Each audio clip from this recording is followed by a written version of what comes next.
Morning. আজকে যাচ্ছি Louvre মিউজিয়ামের ভেতরে। এখন সকাল 8:30 মতন বাজে।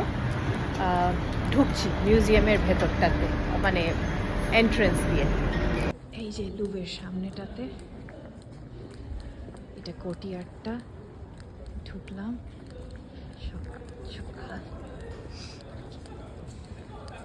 এটা হচ্ছে সেই বিখ্যাত প্রিজম যেটা মানুষের সবসময় দেখে। ওর সরি, এখানে একটা ছবি তুলছে, তাদের মাঝখানে আসতে চাই না। ওই প্রিজমটা যেটা আমরা লুভ বলতে, এটাই হচ্ছে সিগনেচার পিস, যেটা অনেকেই। এই মিউজিয়ামটা শুনেছি বিশাল বড়। যারা সত্যি পেন্টিংস অ্যান্ড হিস্ট্রি, আর্টস এইসব নিয়ে ইন্টারেস্টেড থাকে, লোকজন 3-4 দিন আসে।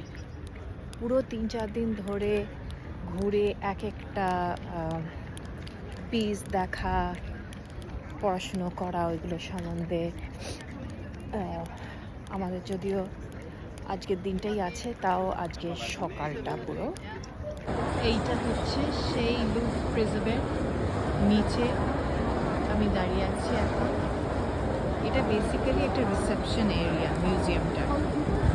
সেই বিশাল মিউজিয়ামের এখানটাতে কোনোই মাস্টারপিস বা কোনো শো আর্টস পিসেস কিছুই নেই। এইটাই হচ্ছে এখানকার আর্কিটেকচারাল বিউটি, এই লবিটা। এই সেই পুরোনো দিনের ওয়াল এখনো রয়েছে, টু স্পিক অফ হিস্ট্রি। এটা ইজিপশিয়ান কালেকশনের একটা পিস।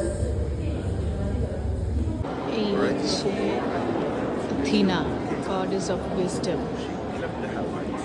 অ্যাথিনার সামনে দিয়ে এই যে যে জায়গাটাই হলওয়েটা, এটা হচ্ছিল রয়্যাল কোর্ট অ্যাকচুয়ালি। অনেকের ধারণা রয়্যাল কোর্টটা অ্যাকচুয়ালি ভার্সাইয়ে আছে, which is not the case. The actual royal court হচ্ছে এইটা, এইটা যেটা দেখছো মিউজিয়ামের পার্ট। এখানকার কাজ দেখো, আমি শুধু পিসেস না, এদের আর্কিটেকচার দেখেও মুগ্ধ হলাম।